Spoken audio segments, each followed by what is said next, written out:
The recent release of the source code for the multiple Command & Conquer games has created a lot of hype at the moment, with lots of old players returning to the game and lots of new viewers watching tournaments. Amazingly, one huge result of this is that I've now come across an ex-EA developer in a Discord channel who worked heavily on the Generals Zero Hour game. His name is Kris Morness, and you're going to hear from him in a moment, and he worked on many things that we know, love, and use in the game every day. I did have an issue with my webcam here. Basically, I tried to record a Discord call with OBS, and since they both tried to use the same webcam input, unless I cleared the whole of OBS, it was causing a conflict and it did make it look poor. So I didn't want to delay Kris any further. I just wanted to get straight into it, so I do apologize about that. But I think you're only here for the words of Kris anyway, so let's get into it. All right, then. Sorry for the technical issues. Thanks a lot for spending the time to come on and speak to me. No problem. I was just thinking, I just want to say two things. Like in 2015, so I set up a YouTube account and I started streaming and making videos on Generals and Zero Hour. And at the time, I was just posting like a few videos here and there. I'd get a few views. I never thought that 10 years later, I'd be speaking to one of the developers who actually made the game. So yeah, massive thank you for coming on. And I read one of your notes that you're actually the guy who came up with the idea or invented the worker's shoes. Is that correct? Yeah. It was, I think back with the StarCraft games, if you kept clicking on the same unit, it would eventually get annoyed. And I remember the worker would say, like, can I have some new shoes? And after I heard that, I was like, why don't we just give the worker like a speed upgrade?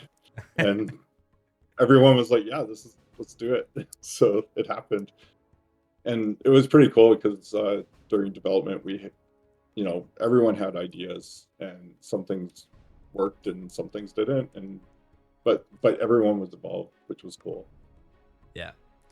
It's actually kind of funny because every time I'm commentating on games and streaming, I always go on about how worker shoes is like such a good upgrade, and I tell everyone, if you just get worker shoes, you're just going to win the game. So it's kind of like a bit of a meme now.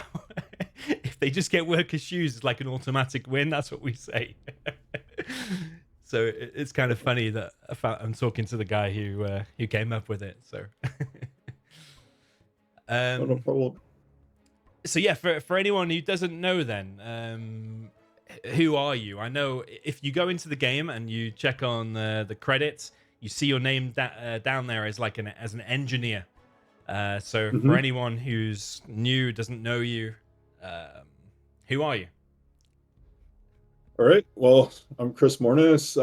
I've been making games since 1997, so quite a long time. I've been pretty lucky. I've got to work on lots of fantastic games. I think I've shipped like 9 RTS games, which wasn't intentional. It just kind of happened. And I'd say the first big game I worked on was Jag Alliance 2.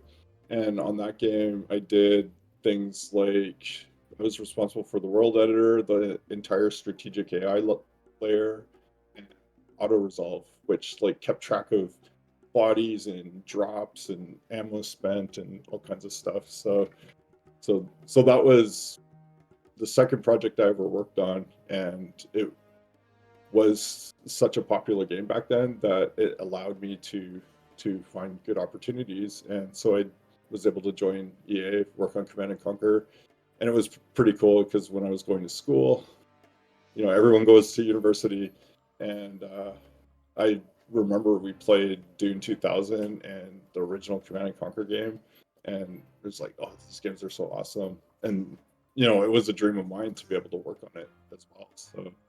So it was pretty amazing. Yeah. Cool. Yeah, and then after EA, I moved to the UK for a couple of years, worked at Codemasters, and then eventually I moved back to the West Coast and worked on lots of different games. And then, I'm originally from Vancouver, BC. And so once I came back, probably in 2011, I joined a company called Skybox Labs, and I got to work on reviving a bunch of RTS games, including like Age of Empires 2 and Age of Mythology, Rise of Nations, just getting everything high quality on Steam, workshop support, elo rankings, all that kind of stuff. So it was really fun to work on these old games and make them really good. After that, I worked on Craft for a bit and Legends at Blackbird Interactive, and while I was there, I was in charge of procedural world gen. Wow. And yeah, it just keeps going. I've worked on tons of games. So, how many games in total have you worked on? Do you think? I think I wrote in the Excel somewhere that 19 games or something like that, or is that even under? Yes, 19 games and 5 expansions. Okay. And out of all them games, which one is your favorite? I'm gonna say Battle for Middle-earth 2. That was my favorite one. Okay. Cool. It was just very epic. Yeah. I did play that for a while as well. So, how did you find out about Zero Hour and our community? I know I found you in the community outpost, but how did you come to be in there, and how did you find out about the community? Oh, there's a guy named Nick Hatter who reached out to me. I made a post somewhere, like once the source code release was out, I was like, oh, I worked on this game and it would be amazing to port this thing to Unreal 5 or something like that. And so he reached out to me and we started chatting, and then he invited me to the Discord groups, and it's been fun chatting with people. Okay. Have you looked through the source code, and is there any of your code in there that you remember from all that time ago, or not really? Oh yeah, no, I pawed through it and searched for my name and got a bit of a refresher.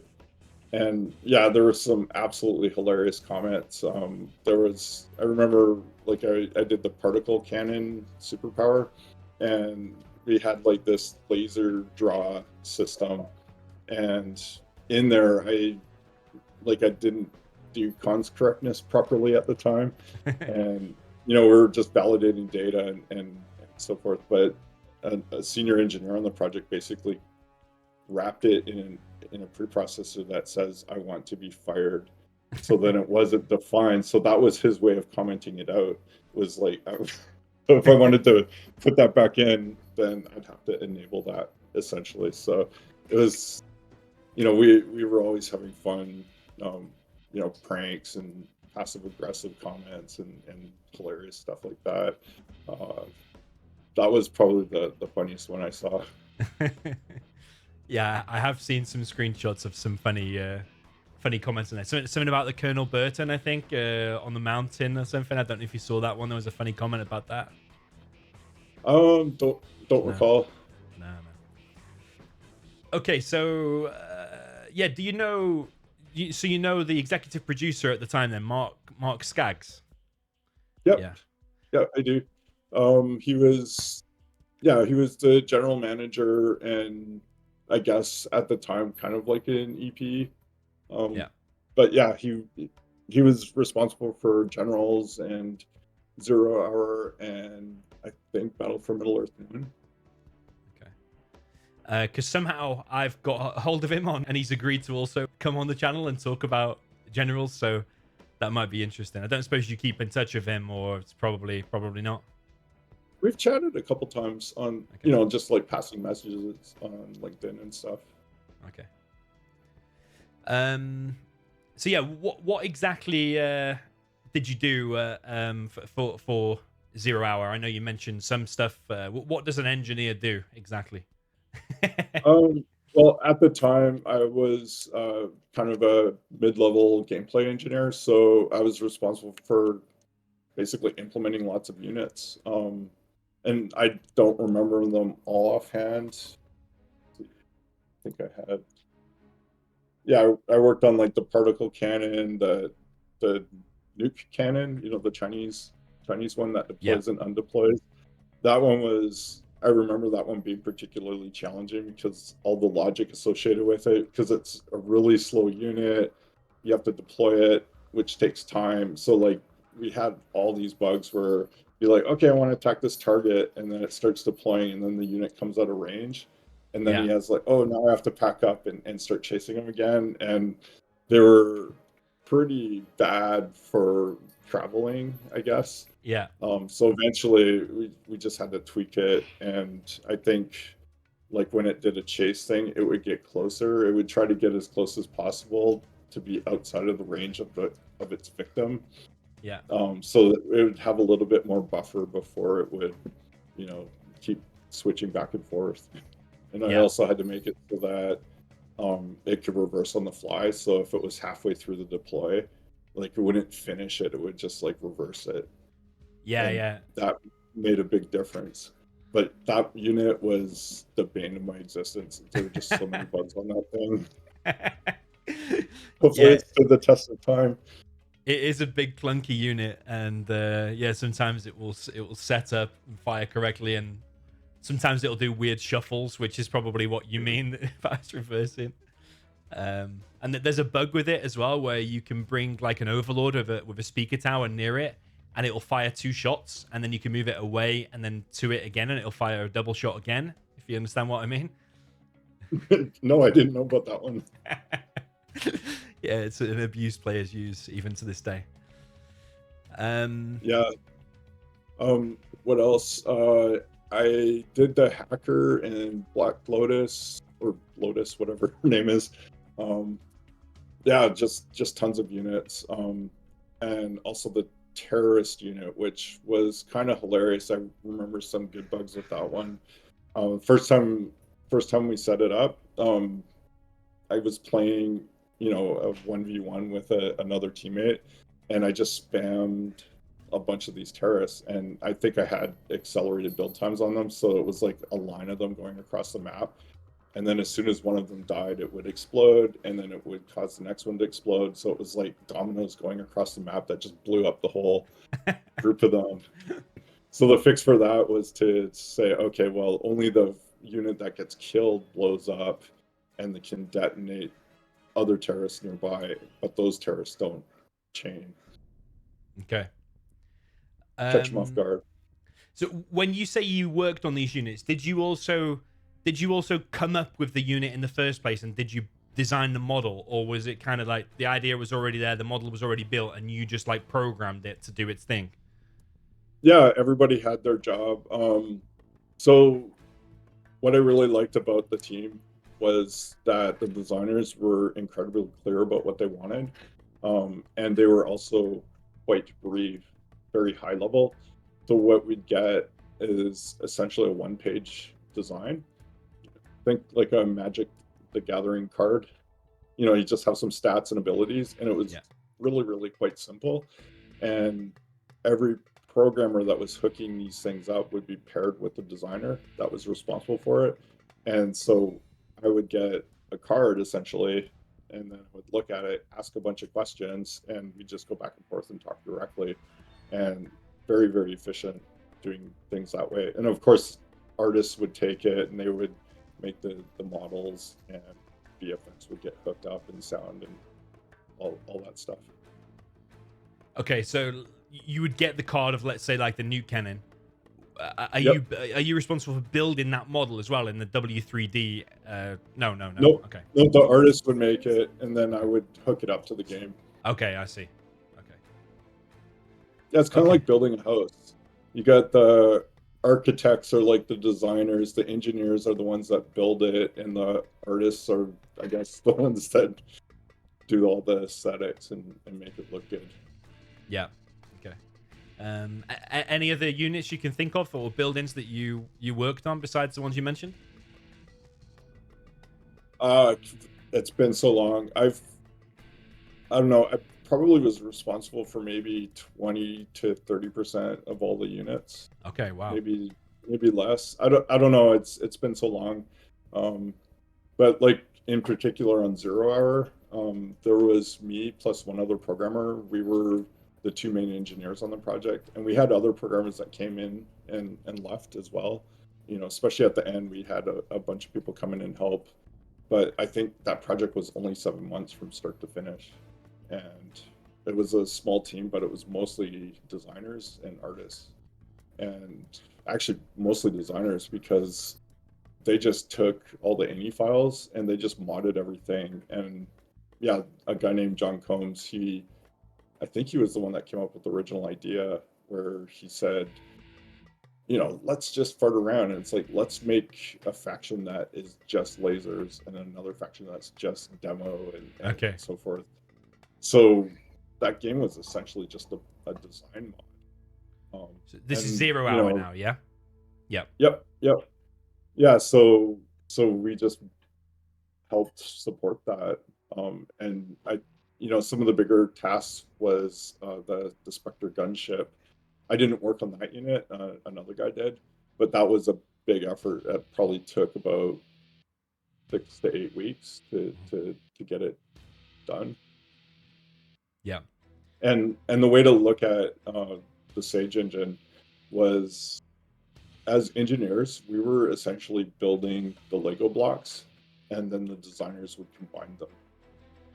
So like anytime there was a new ability, like, the hacker ability, we'd implement that, and then the designers could use it and hook it up to whatever units they wanted.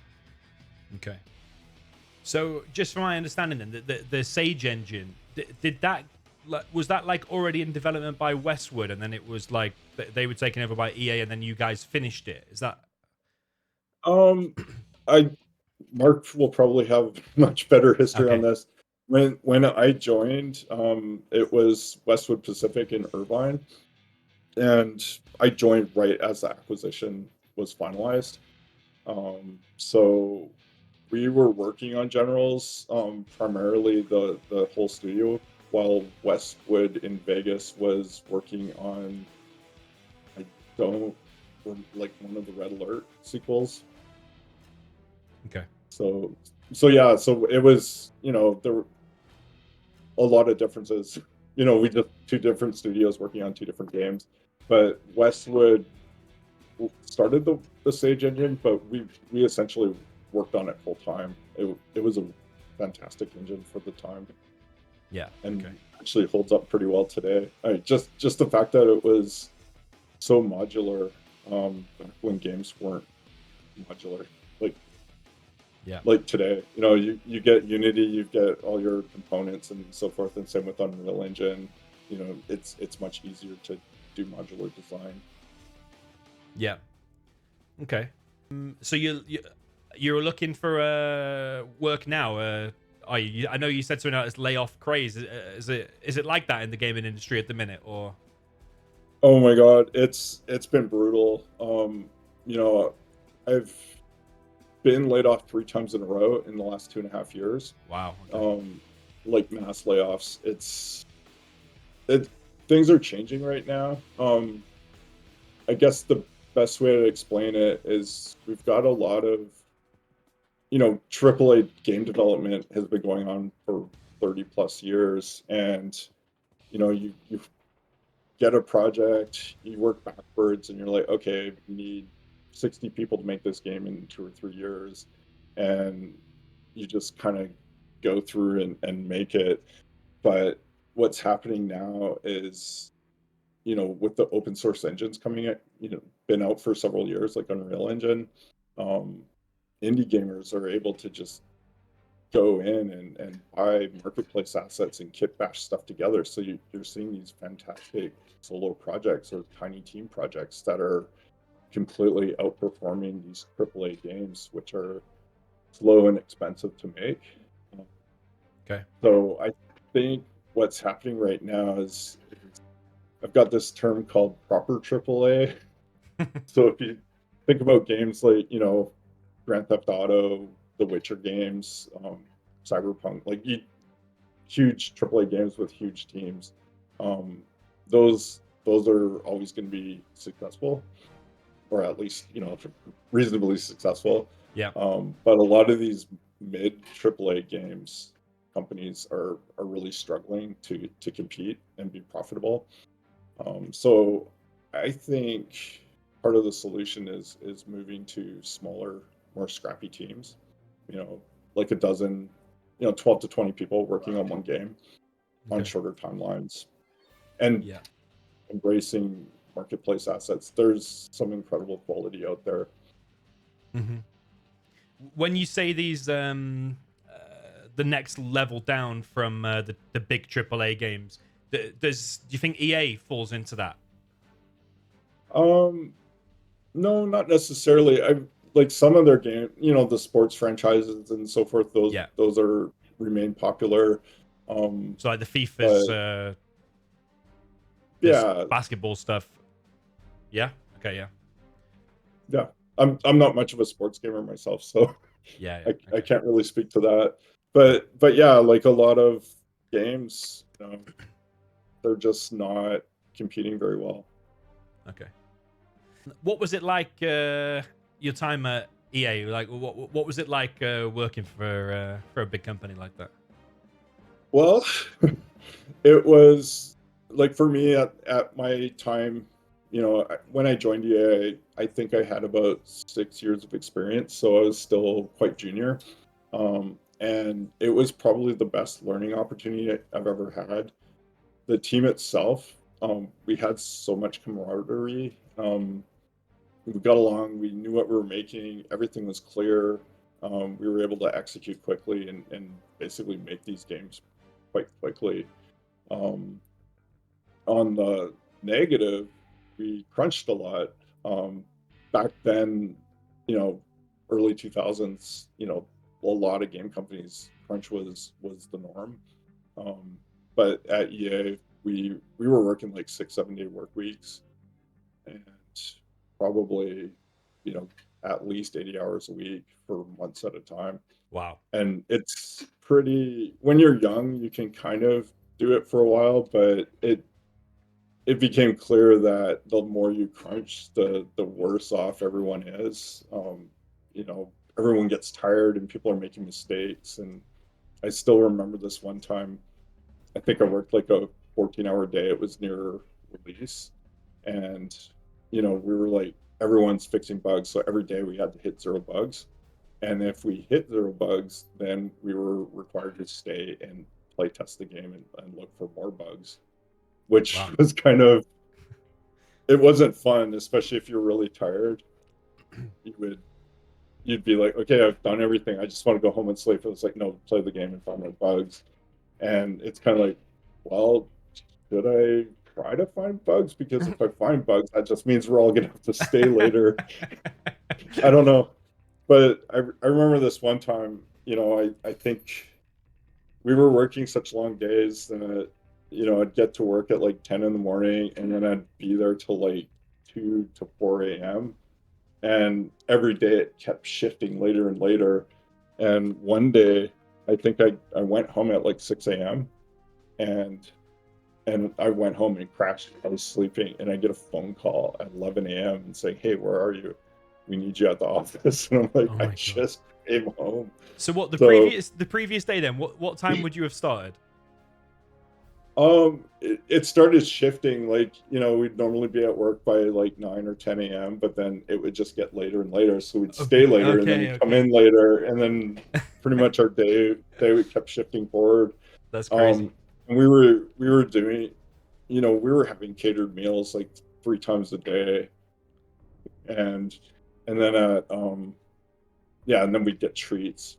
A famous one was Jamba Juice, and sometimes it was ice cream or sundaes and stuff like that. So they did stuff for us, but I think the straw that broke the camel's back is when they offered to do our dry clean because we were working so much. We didn't even take care of our laundry. So oh my God. So this includes on Generals and on Zero Hour then? You were working at 80 hours a week, so at some points? Yeah, at some points. And usually it was like, 2 to 4 months at a time that we'd be crunching, and then things would ease off for a bit. In particular, when Generals came out, I still remember we had this inside joke called Christmas in February. So because it was launching early in 2003, I think, we crunched all the way through Christmas break. Normally we get like a week off during that time. But we got like a half a day on the 24th to go home, and then we got all of Christmas Day, but we were there working crazy hours the rest of the time. Okay. So our Christmas break was in February. So we Okay. called it Christmas in February for years. That's crazy. Like we understand. Well, we think in the community that the game was kind of rushed a little bit by EA, and that's why some things were maybe cut out from the game, like the laser general isn't really that much of a laser general. There's like laser ranger hidden in the code that's not released and stuff like that. Is that accurate? Is that why two of the bosses are missing from the game, for example? I'm not so sure. Like I don't remember the particulars of that, but we were always experimenting. Like we'd add a unit and then maybe there was a technical reason, like maybe the laser ranger didn't work for some reason. So we were like, okay, let's just cut it and keep them. Okay. I can't think of any specific examples there, but yeah, lots of stuff in games tend to get cut, and instead of completely removed from the code and the data, they just get commented out or just not referenced. Yeah. Okay. Yeah, I've wrote. Did you have any funny stories from when you were working on Generals or Zero Hour? I know you've mentioned some things already, so if you've got no others, that's fine. No, yeah, so funny stories. Well, I guess, the timing of Generals, it was after 9/11. We, our game, I forget when the invasion of Baghdad happened in real life, but our first mission was the invasion of Baghdad, and it was complete coincidence. We had no idea. Okay. The game was being worked on, you know, actually, I don't know. Like, I joined like in 2002, so that was definitely after 9/11. Yeah. But one of the, I guess, funny stories, it seemed funny at the time, was we had a producer who brought in a spent rocket launcher to use as a prop for a photo shoot for cameos.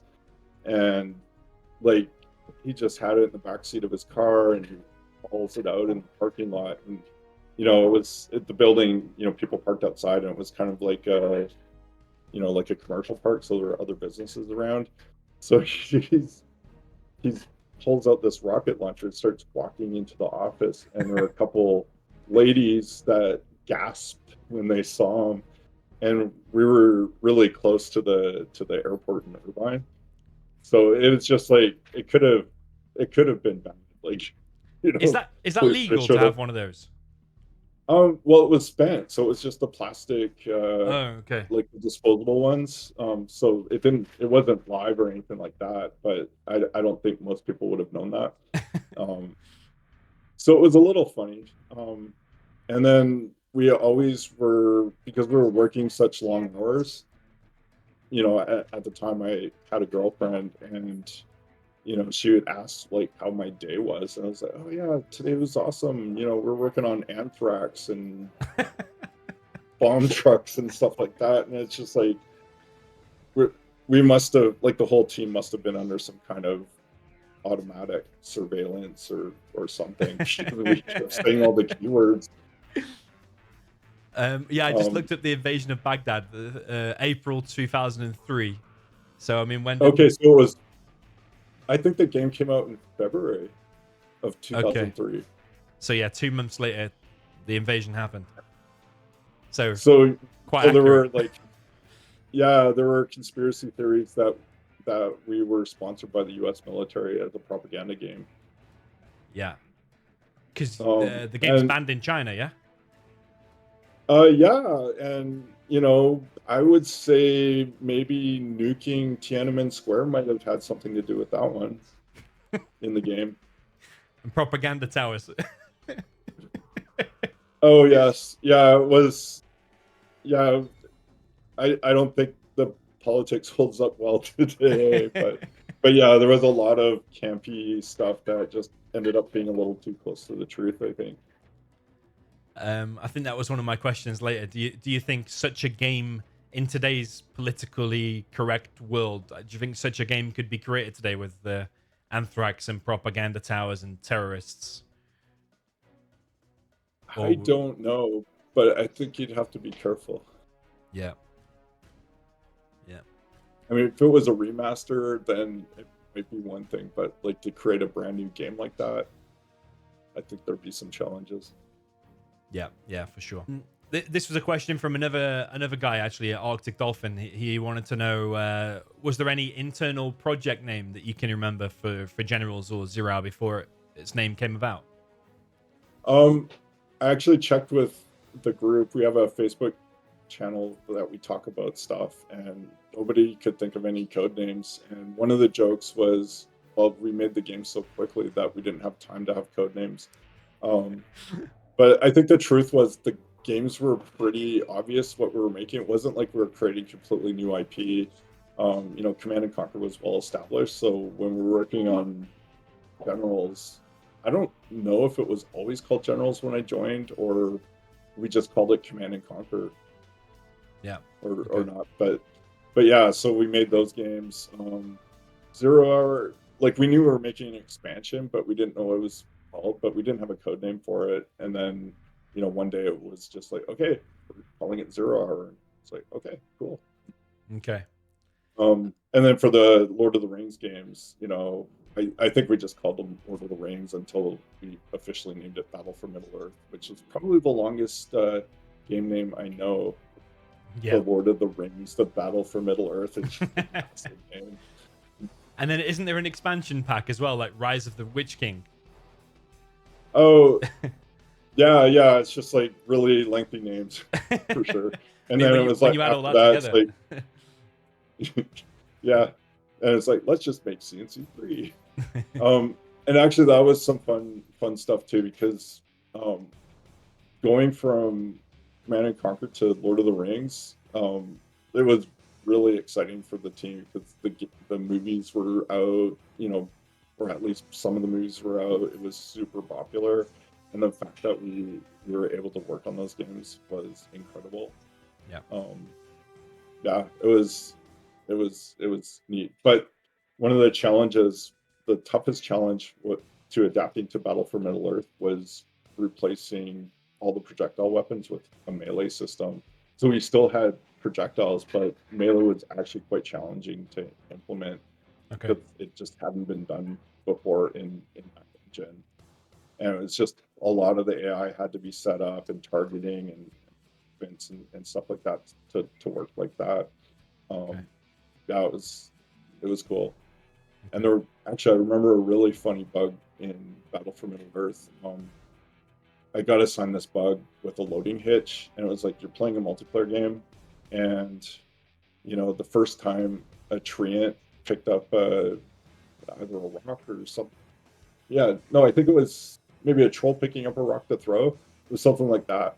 There would be this loading hitch that was like a quarter of a second, which was huge, and nobody knew what it was. So I get this bug and I start digging into it, and I'm like, yep, I can repro this, and it only happens the first time. So then I started digging deeper. It's like, okay, where's the asset coming from? And it turned out to be a sub object inside a level. So there was, and I opened this thing up, and it was this giant scene with all this geo, and it was like, it was literally like Castle Ruins or Village or something like that. It was just an entire level, and in this level was this one rock that it was referencing. So it had to load the whole level to pull the rock out, and that's what took so long. So that was a funny one. Yeah, it's interesting, all the kinds of detail. Like me, just as a player, we don't realize all of this stuff. We don't know. Well, it never shipped. Yeah, that bug never shipped. We see all sorts of stuff that never make it out. Yeah. Okay, so how come you stopped working at EA then? Was that a decision for you to leave and go to another company, or did the work run out? Or? Oh no, we still had more projects to go. At this point, I had been at EA for 4 years, and things I don't want to. It was more that things were getting easy and repetitive. You know, it's like you do Generals and Zero Hour, then Battle for Middle-earth 1 and 2, and then C&C 3. Those were the 5 that I worked on. it was starting to get, yeah, samey, I guess.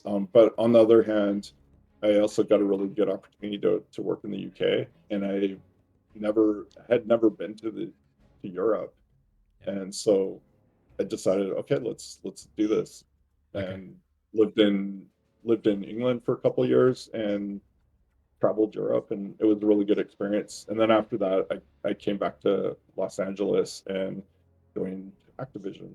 Okay. So were you in London or in the north somewhere, or? Well, I was there for 2 years. I was living in Oxford and then West Ealing. Okay. Yeah, Okay. and it was Codemasters, which is near Leamington Spa, so it was a brutal commute from Ealing. It's like 86 miles each way. I've wrote here. What is your thoughts on the source code release? Is that something you expected? And also, they released like the old testing footage of the Sage engine and the Steam Workshop update. Do you have any thoughts or comments on that? Is it a big shock to you the source code is out? No, not a shock. I had no idea it was coming. It was just suddenly it happened. So I think it's cool. I've also had a source code release on Jag Alliance 2. That came out like maybe 10 years ago. And it's always fun when those come out because then you get to see your old code and you see all the comments and all the things you forgot and how much you've grown as a programmer since working on it. Um, yeah, it's pretty cool. Okay. So you say you're in this Facebook group. Are you or any of the other developers that you're still in contact with surprised that there's still like an active community for Generals and Zero Hour? Because like later tonight, there's going to be a stream in just a few hours. I don't know if you'll tune in or not. It might be cool if you pop up in the chat. People would probably love that. But there's probably going to be like 1,500 live viewers watching a grand finals of Zero Hour. Does that surprise you being so many years down the line? No, it doesn't. Um, yeah, like working on Age of Empires 2 on Steam, like it was incredible, like how many people play the game and just how the community lives over time. So I actually got to really experience the revival of Age 2, even Okay. though I didn't work on the original game, but it was also one of my favorite RTS games. Yeah. Yeah, I remember playing Age of Empires 4 when that came out, and that was a bit popular in the beginning. But then I recently, a few months ago, looked at the stats, and Age of Empires 2 is still the dominant one. Yeah, yeah, Yeah, I think it had the best mojo, like the balance, the pacing.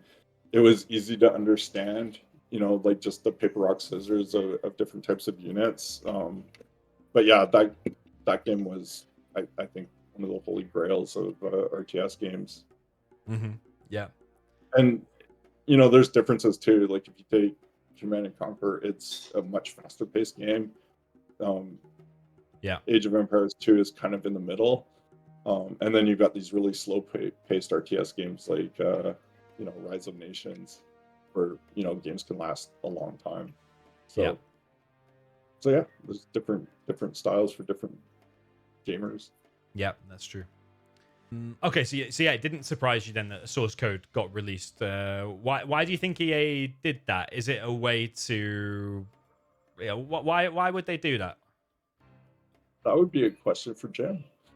Um, I don't know. Maybe opening it up just allows the mod community to really dig in and update things.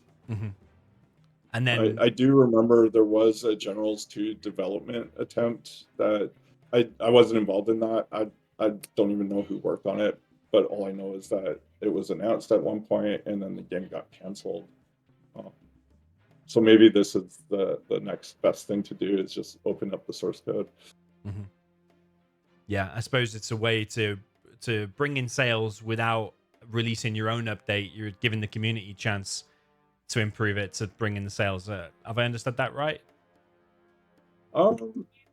Well, no, I don't know. Like once it's open up to the community, then there's I don't think it's about money at all.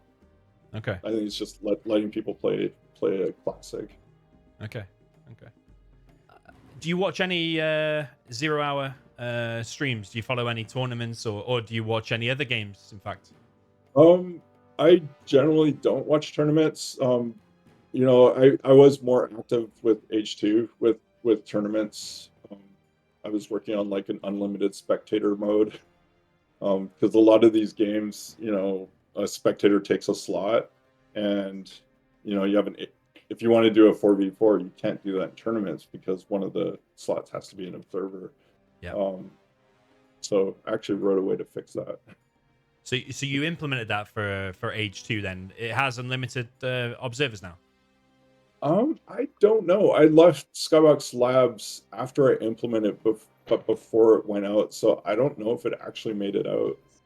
Okay. But the approach I took was, we had a replay system, and what I did was, when a game started, the host of the game, you know, it's peer to peer, so somebody, the host, would host a UGS, like a user generated content, and it was essentially replay.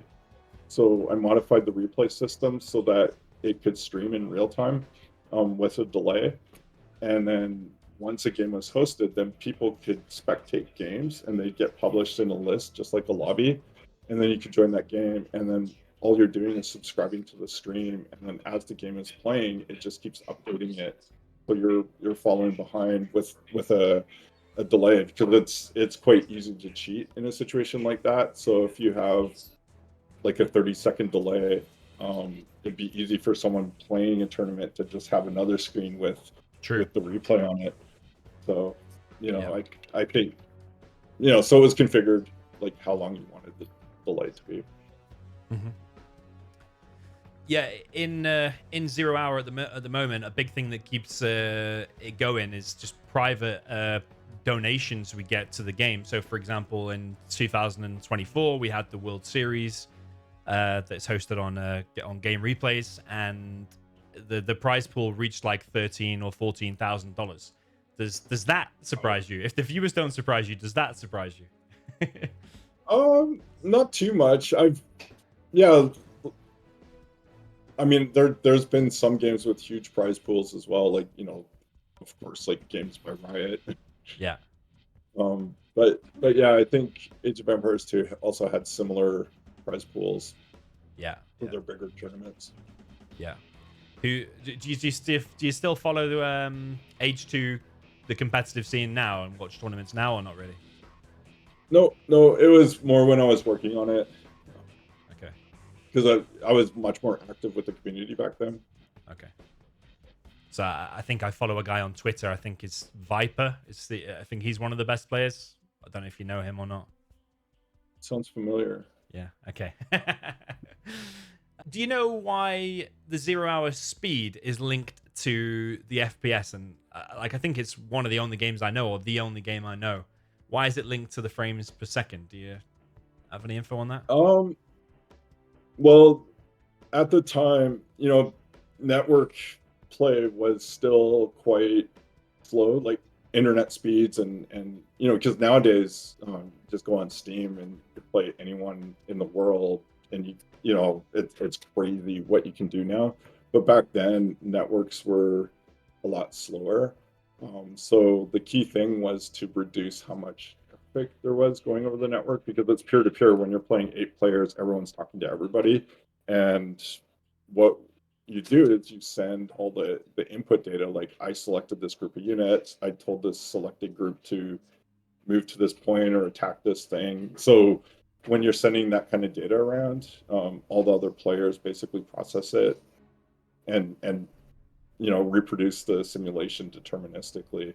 And that's what desyncs are, is when 2 different computers disagree on the state of the game. And it's always frustrating when they happen, and they're notoriously difficult to fix. Yeah. It takes a lot of good tooling and some time and repro and iteration to really nail these things. So yeah, so one thing that people might be surprised was the sim rate that we had for that game was 5 frames per second, which is like unbelievably low. And people can't understand, like, how can you do a fast-paced RTS with that? And a good example was the gunship, the Apache. When it did the Vulcan cannons, you see all this stuff, and it's just like this blizzard of bullets. But what you're actually seeing is if you watch the health of the unit that it's attacking, you see the health get cut down 5 times a second. Okay. So that's your sim rate, and then the client rate, which was locked to 30, or up to 30, was capped at 30, I guess. People could play the client as fast as they could up to that rate, and I guess 30 frames per second was considered okay back then. But nowadays it'd be pretty brutal. Yeah. So now the source code is released, and we've got a bunch of developers. I think there's like 150 volunteers going through the source code and working on all kinds of things. We know all too much about mismatches and the lag issues and stuff like that. But now we've got access to that source code. How easy do you think it is for someone with the knowledge to improve those things, improve the speed, improve the desyncs? Well, so during, I think it was Battle for Middle Earth 1, I inherited the whole desync system, and the state of it in Generals and Zero Hour was we had this like command line flags, and you could do something called like a deep CRC, and what that would do is set the game up so it would save the state for every player every frame. And then when the game desyncs, you basically load those up, and these files just got absolutely massive. And then you would do a binary compare on them and try to find the difference. And because it was a binary save, you had to go in and figure out all the structs and like where it was and what the value was and what it referenced, and then try to look at the code to see like what caused it.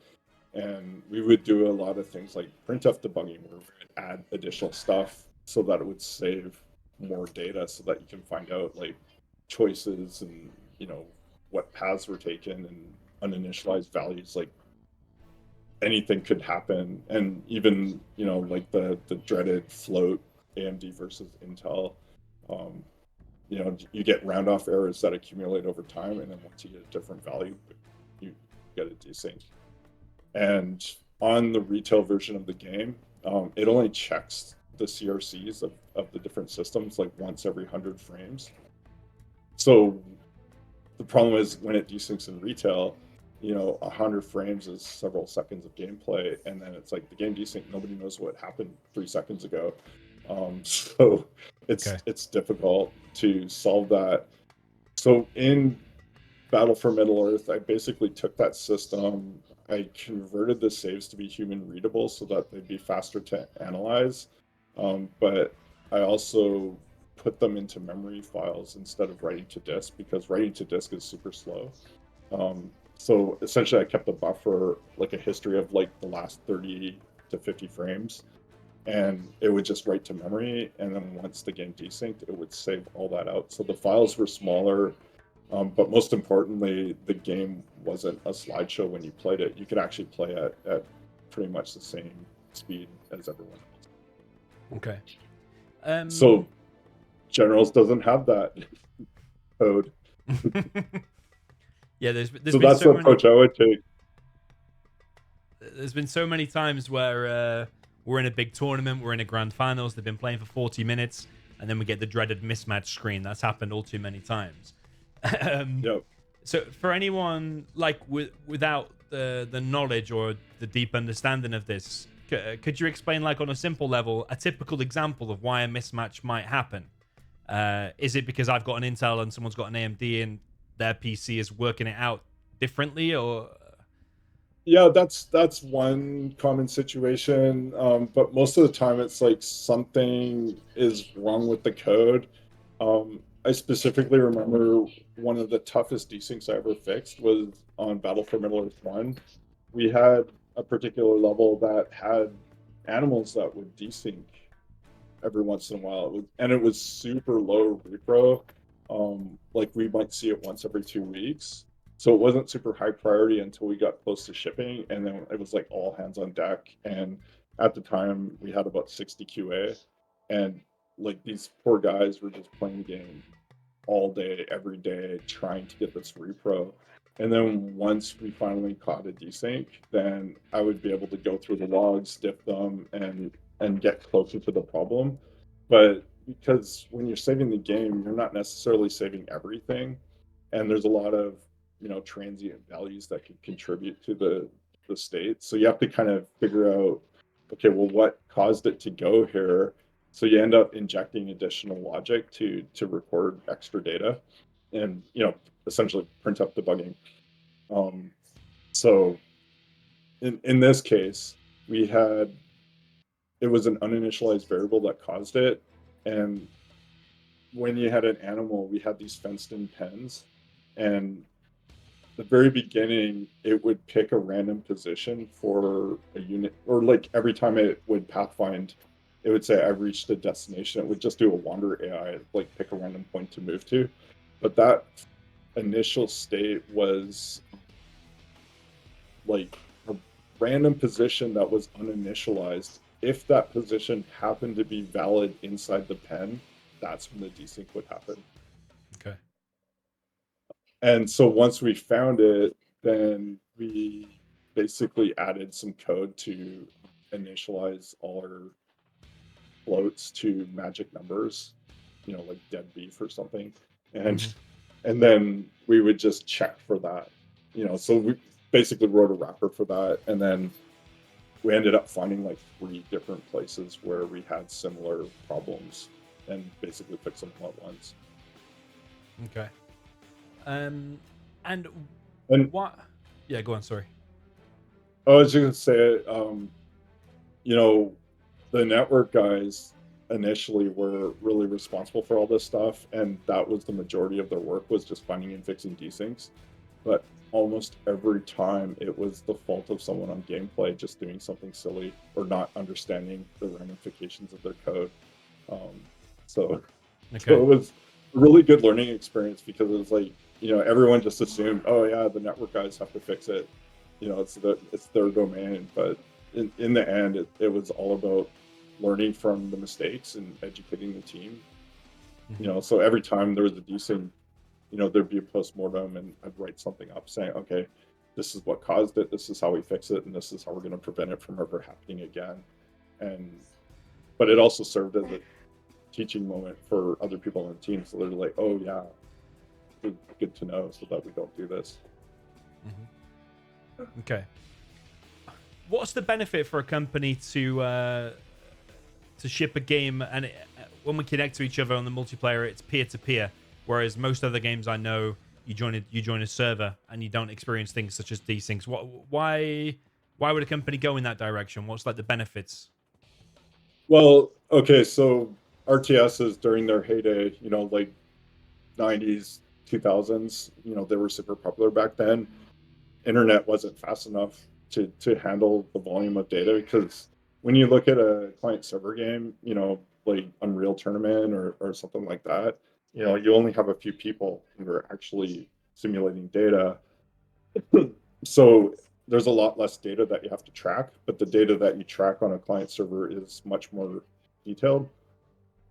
Whereas in an RTS game, you can have hundreds, if not thousands, of units, and to replicate all their state across the network would not have performed well enough at all.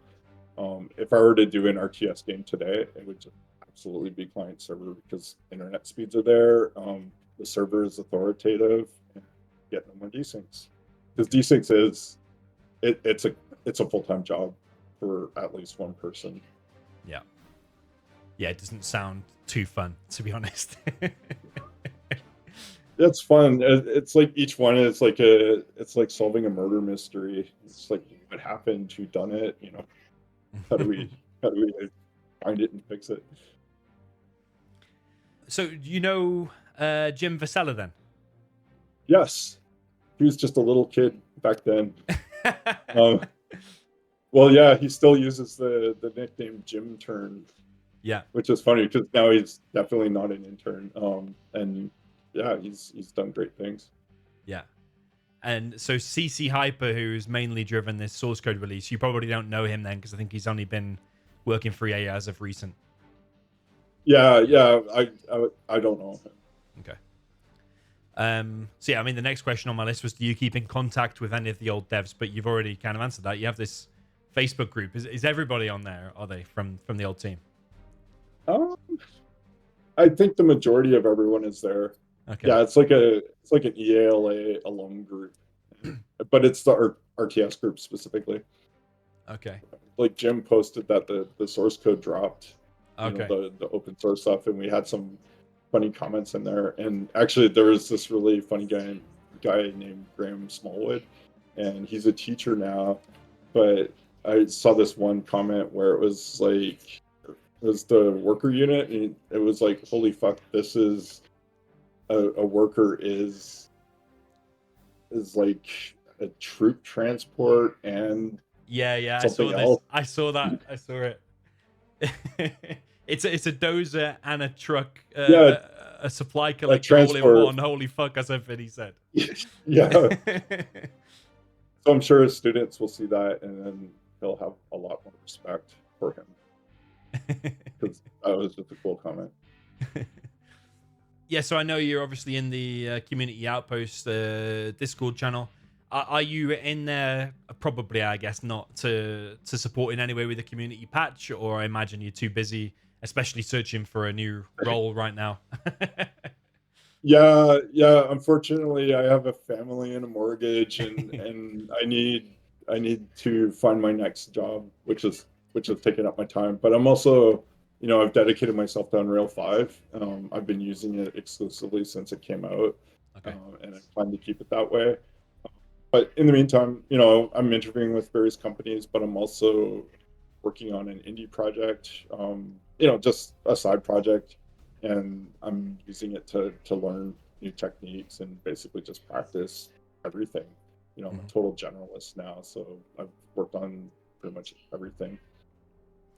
Given that you work on Unreal Engine 5 then, which is obviously an amazing engine, if someone gave you enough money and enough time and the source code for 0 Hour, how long would that take you to get it into Unreal Engine 5, or is it an impossibility?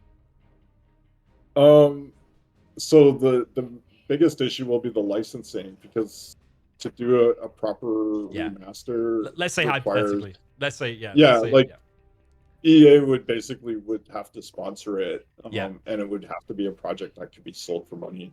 Microsoft did that with a lot of the RTS games, and I was responsible for Age of Mythology too, like the Age of Myth, resurrecting it from the archive and basically updating it to work on the compilers and DirectX and all that kind of stuff.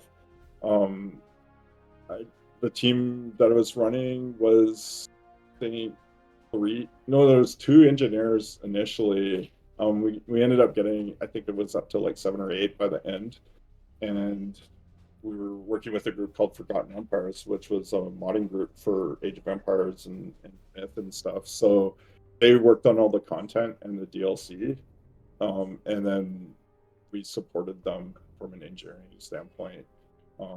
But yeah, getting those games resurrected, it's probably, to do a proper port like of 0 Hour to Unreal 5, I would guess probably about 5 engineers for a year and a bunch of content people.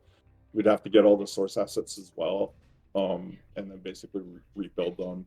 All the particle systems, VFX would have to be done from scratch, because I remember the tool that we had for Generals was, it was custom and proprietary, and I don't know how well that's aged, but in Unreal, we'd have to do it all over again. Okay. So I think it would take about a year to do it with a team of maybe 12. Okay, that's really interesting. Yeah, I don't know if even if it would like play the same, being a completely different engine. Is just I saw someone raise the topic. Just thought I'd ask about it. Do you think we'll ever see a Generals remake or a remaster? Obviously, there was Generals 2, kind of failed project. Don't know if you have any comments on that as well. I don't know. I think EA, like back when we were working on these games, all the games were successful, but compared to the titans like FIFA and so forth, you know, I think it was relatively small potatoes. You know, Medal of Honor was really big and popular, but you know, our games were profitable, but probably not profitable enough, and that was kind of what led to, you know, the end of making RTS games at EA. C&C 4 was the final game they worked on. I was already gone by then, and yeah, it was kind of a sad ending to working on those. But it was such a great team. You know, even now, like, you know, it's been over 20 years. We still talk about like how it was the best team we've ever. Okay. And I also, yeah. So, Yeah. like, I'd say the last year and a half that I was working at EA, I was doing a lot of pre-production.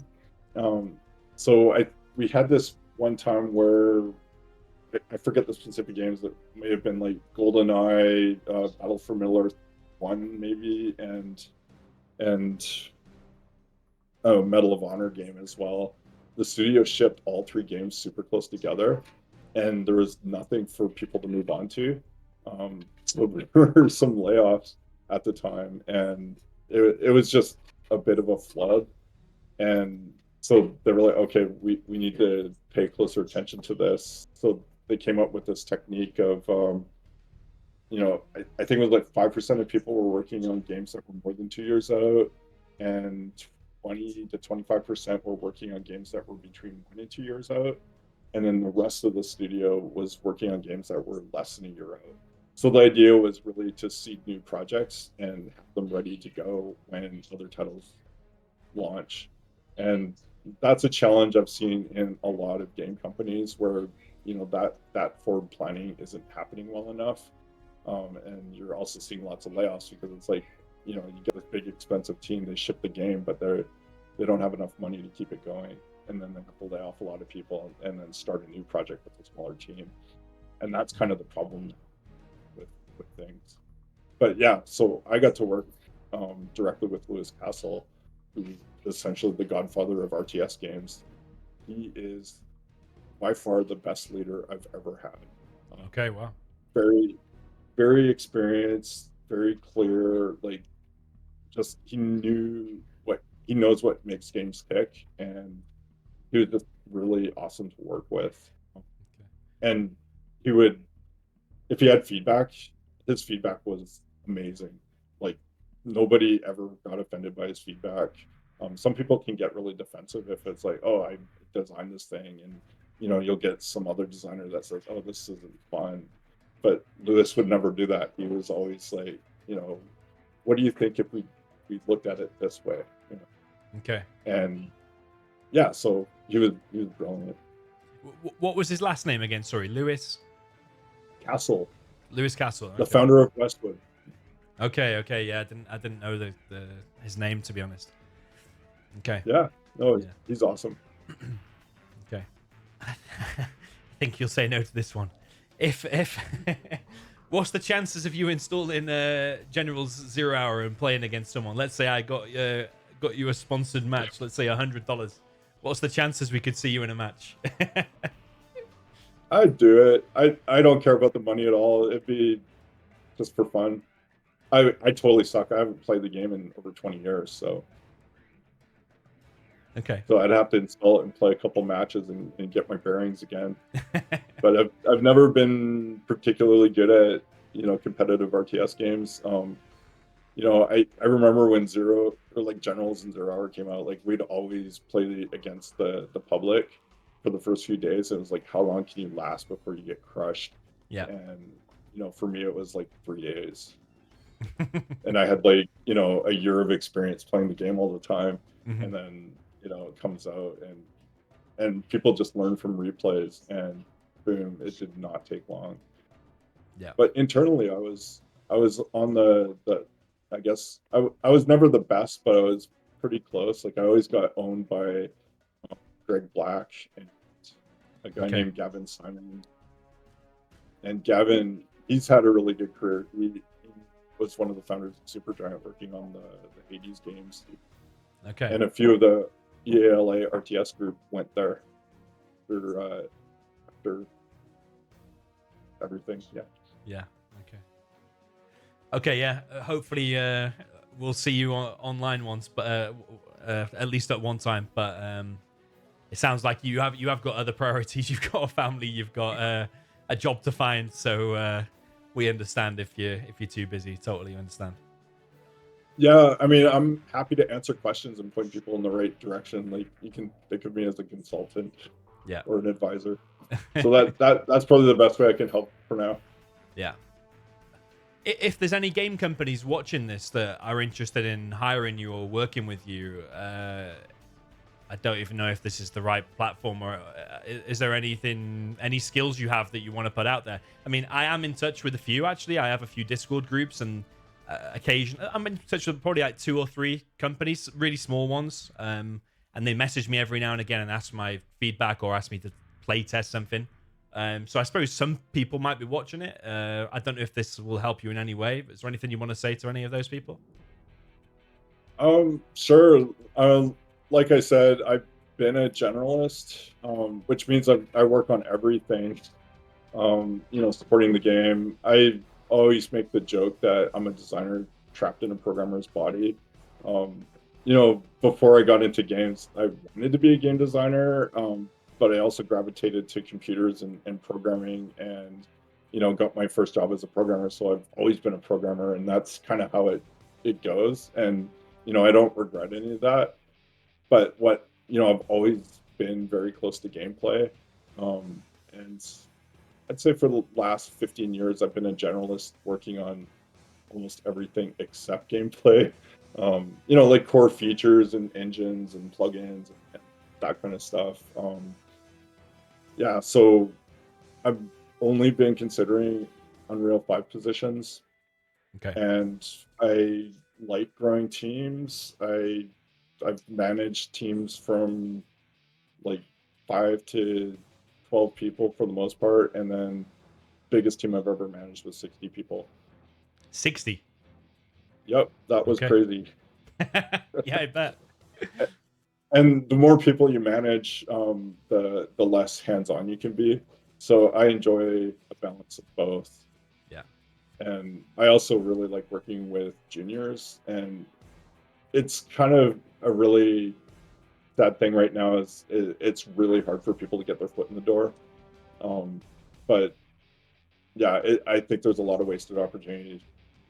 There needs to be more people, running small groups and training juniors up, because otherwise we're just going to have a total brain drain in the future. I just thought of one more thing. So next month, probably one of the closest games to Command & Conquer, Tempest Rising, is coming out. I don't know if you've looked at that at all, or had any thoughts on it. No, this is the first I've heard of it. Okay.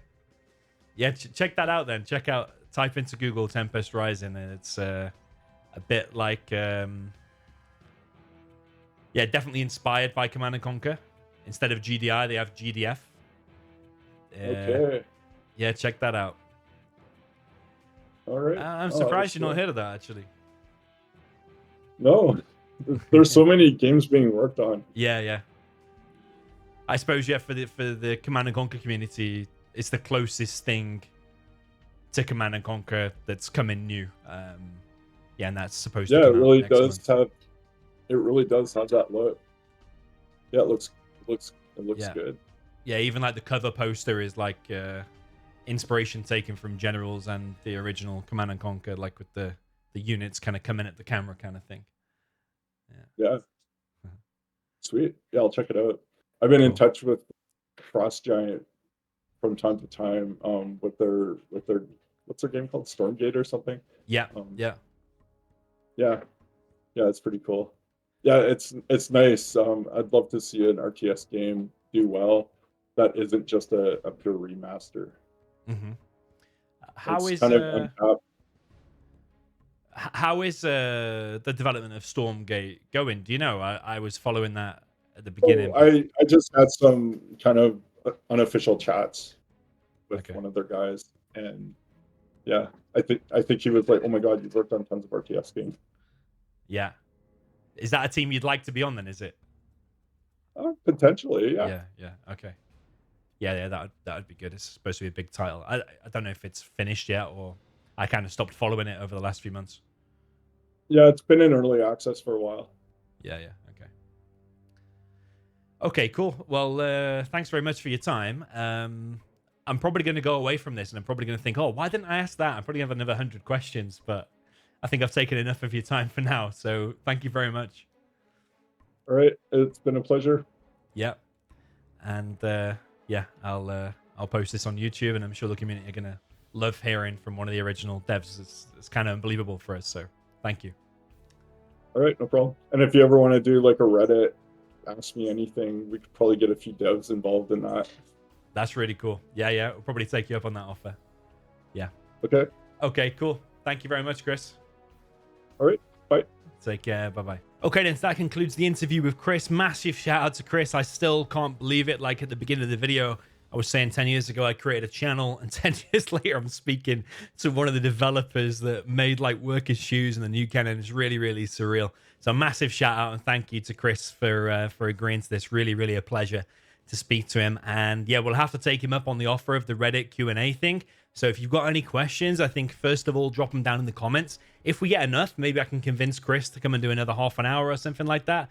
Otherwise, we'll definitely take him up on the offer of the Reddit thing. So yeah, drop a like on this video if you enjoyed this. Hopefully we'll do more interviews in the coming future. And yeah, also drop down your questions in the comments. Like I said before, I reckon there's probably like another 1,000 questions I'm going to come up with over the next couple of days that I wish I asked. So maybe you guys can help me out a little bit. Yeah, at least we got over an hour there. And I've also learned my lesson now. I think next time we do such an interview, I will set up a Zoom call. I'll record it that way without OBS. There isn't a camera clash. I do apologize about that. So GG, and I will see you in the next one.